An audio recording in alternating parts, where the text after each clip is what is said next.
Bon ben, du coup je vais essayer de faire l'enregistrement comme ça. Bienvenue pour le résumé de la semaine 37. J'espère que tout s'est bien passé de votre côté. Du coup voilà, désolé pour le format, je fais ce que je peux. Pour l'instant on est en train de marcher le long d'une route, donc c'est un peu compliqué d'enregistrer une vidéo, etc. en même temps. Mais donc voilà. Dimanche, on a finalement pu faire notre petit voyage en bateau croisière sur le Tiki Boat. Et on a également fait la dernière partie de ping-pong avec Gabriel et Laura.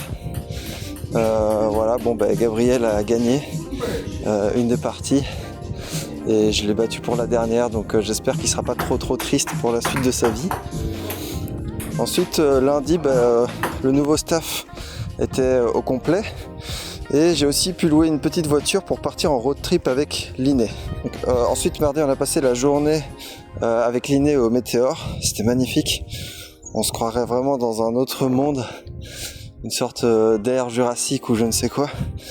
On a pu visiter les monastères perchés sur les rochers et admirer le coucher de soleil entre les monolithes, c'était vachement stylé.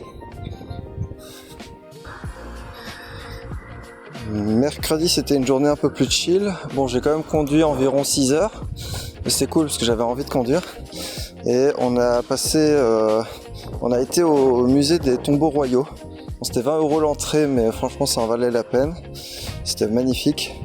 Et à la fin de la journée, on a eu un bon plat préparé par Claire, notre cuistot et maman préférée, après Laura bien sûr.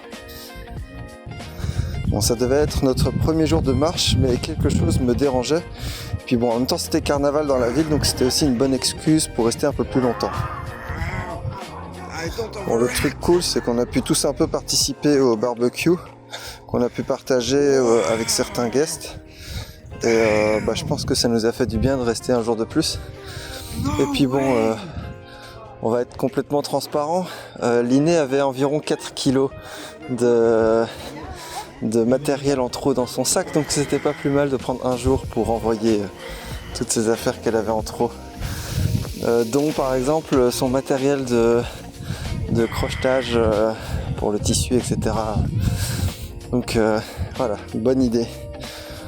Vendredi, donc c'était le départ officiel de la marche. On a pu dire au revoir à Arabas et à toute la team. Et ces 2 mois étaient vraiment exceptionnels. Et je suis sûr qu'à la fin de ma vie, je me rappellerai un peu de vous tous. Donc merci à vous pour toute cette bienveillance et cet amour que vous m'avez donné. Ok, et donc finalement, le premier soir, on est arrivé un peu tard au refuge et en plus de ça, il était fermé. Donc on a dû planter la tente au milieu de nulle part. Et malgré la nuit un peu fraîche, le réveil avec le soleil nous a fait vachement du bien. Le refuge a de nouveau ouvert, donc on a pu profiter d'un petit déjeuner bien copieux pour pas grand chose. Et puis on a recommencé la journée. Et donc voilà, samedi après le repas qu'on s'est pris au refuge, on a marché tranquillement. On est arrivé dans un petit village, Lakadeka, difficile à prononcer. Et assez rapidement on a trouvé quelqu'un qui nous a conseillé une petite église où on pouvait dormir. On s'y est posé et en fait plusieurs locaux sont passés. On a demandé si c'était toujours ok qu'on puisse dormir ici. Ils nous ont dit pas de souci, vous pouvez dormir à l'intérieur, etc. Certains ont essayé de nous trouver d'autres endroits, mais ils n'ont pas réussi, donc voilà. Mais pour l'instant, première expérience assez positive et on verra pour la suite. Allez, sur ce, merci pour cette semaine et à la semaine prochaine. Ciao.